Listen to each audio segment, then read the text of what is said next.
Friends, welcome to chemistry Learnopedia. हम लोगों ने अपने पिछली वीडियो में रिवर्सिबल काइनेटिक्स पढ़ी हुई थी। उस पर बेस्ड ही एक और वीडियो मैं आप लोगों के सामने लेके आया हूँ और ये है video relaxation time for reversible reaction. तो रिवर्सिबल रिएक्शन के जो रेट लॉ एक्सप्रेशन है, काइनेटिक्स है, वो सब हम लोग पढ़ चुके थे। तो अगर जिन्होंने नहीं देखी है वीडियो तो वो पिछली वीडियो में जाके उसको देख लें। ये जो रिलैक्सेशन टाइम है फॉर रिवर्सिबल टाइप रिएक्शन, इसमें जो क्वेश्चन आता है उसमें पूछते हैं ये किस मेथड पे बेस्ड होता है। तो ये है टेम्परेचर जंप एक्सपेरिमेंट पर। किस पे होता है ये?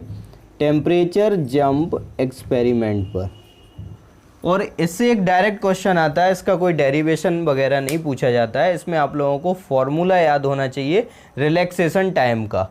और रिलैक्सेशन टाइम के जो फॉर्मूले पे बेस्ड ही क्वेश्चन पूछा गया है। अभी तक केवल एक ही फॉर्मूले पे बेस्ड क्वेश्चन पूछा गया है, बाकी और भी क्या पॉसिबिलिटी हो सकती हैं रिलैक्सेशन टाइम की, तो उन सब के रिलैक्सेशन टाइम को मैंने यहाँ पे लिखा हुआ है।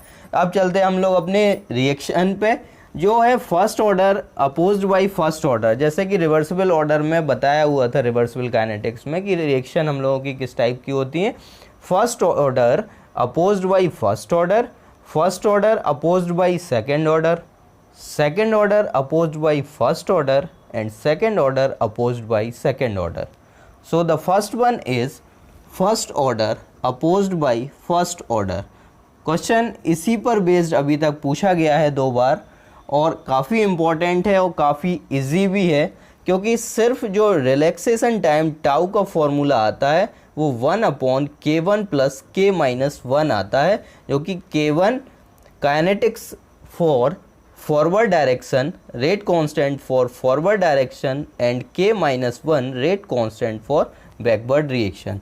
So if we take the concentration at t is equal to 0, the initial concentration A and the initial concentration of B is 0, then t is equal to t. At equilibrium time A में से क्या चला? XE चला गया, तो XE आ गया। तो यहाँ से जो ओवरऑल वैल्यू आती है रिलैक्सेशन टाइम की, वो आती है tau is equal to 1/K1 + K-1। Very important this is. इसी पर बेस्ड क्वेश्चन पूछे गए हैं 2 बार।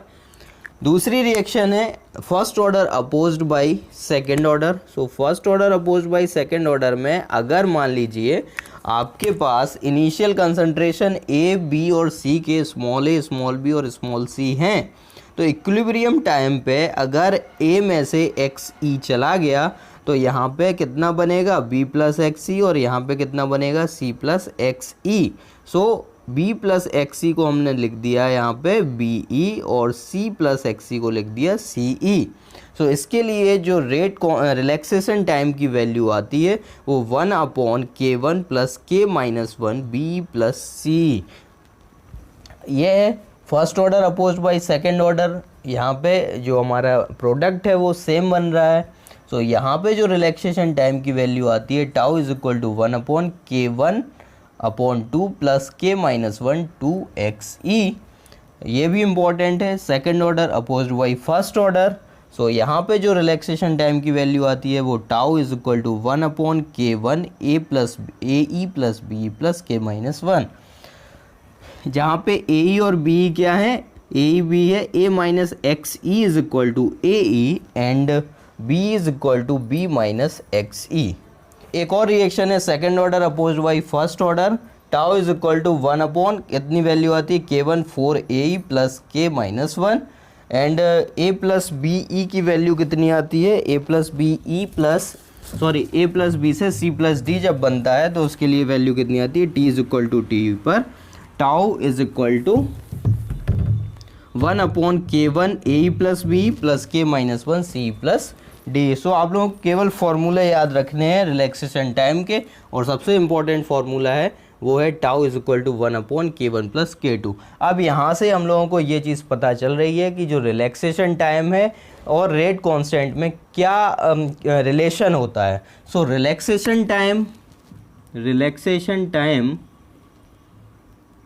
Relaxation time inversely proportional to rate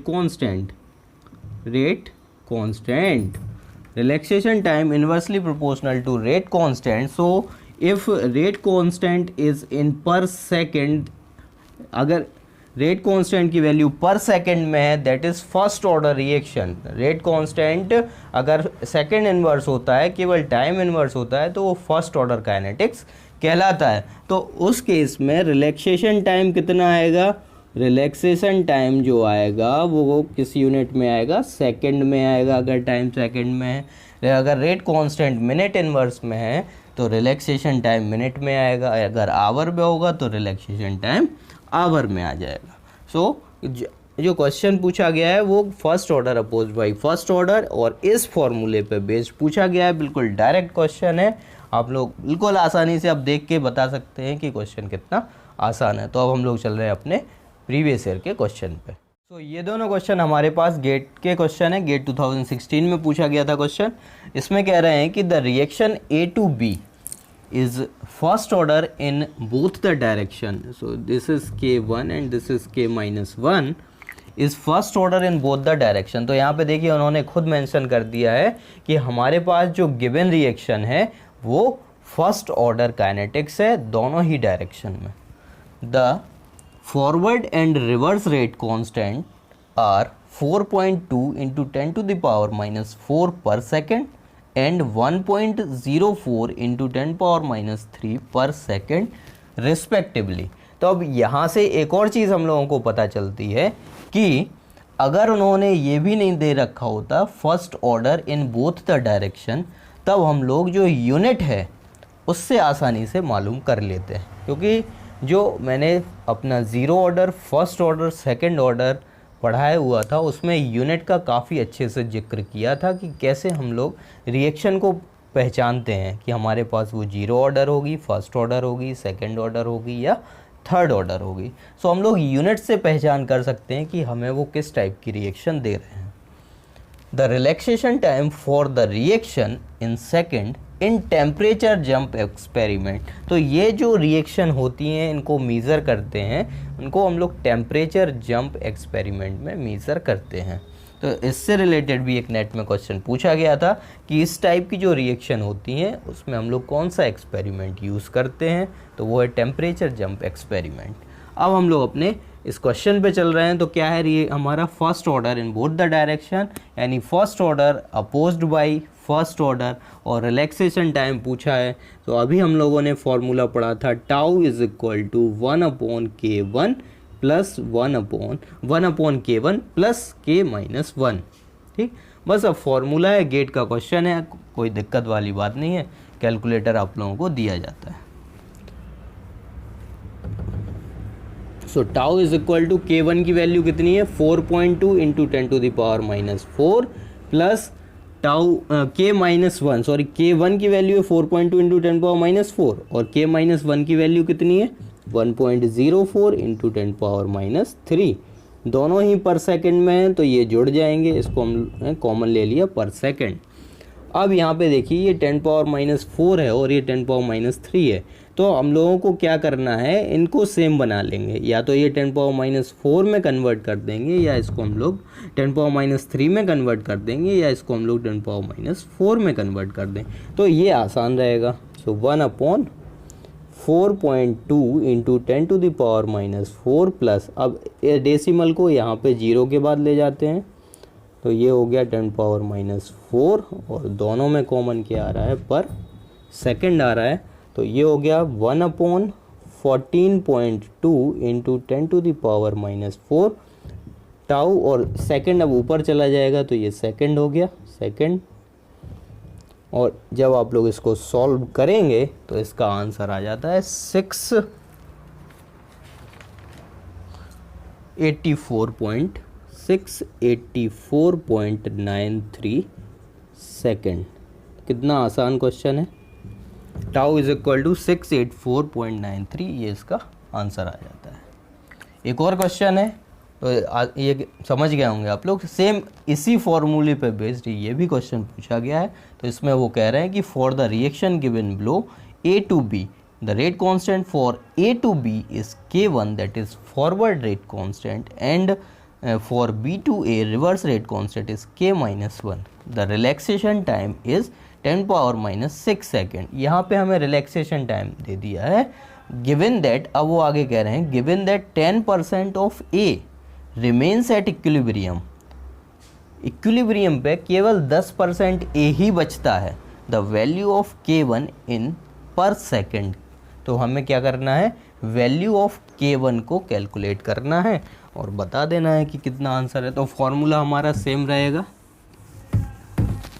जो फॉर्मूला है वो क्या होगा, tau is equal to 1/K1 plus K minus 1 ही रहेगा. बस फॉर्मूला लगा दीजिए. क्या कह रहे हैं, देखो एक और चीज़ है. अब वो ये कह रहे हैं कि हमारे पास जो A to B है, A to B इक्विलिब्रियम पे देखना है. तो T is equal to T equilibrium पे क्या होगा, 10% ही बच रहा है. तो इनिशियली हम लोगों ने कंसीडर कर लिया कि T इज इक्वल टू 0 पे ये 100 है और T is equal to T पे ये 10 बच रहा है. तो यहाँ पे कितना बन जाएगा, 90 हो जाएगा. ये 90 हो जाएगा. अब हम लोगों के पास जो कंडीशन होती है इक्विलिब्रियम की वो अप्लाई कर देंगे. So K1/K minus 1 is equal to product का कंसनट्रेशन अपॉन रिएक्टेंट का कंसनट्रेशन. तो कितना बचा ये, K1/K minus 1 is equal to 9/1 हो जाएगा. तो केवल 9 बचेगा. हमसे क्या पूछ रहे हैं, K1 पूछ रहे हैं.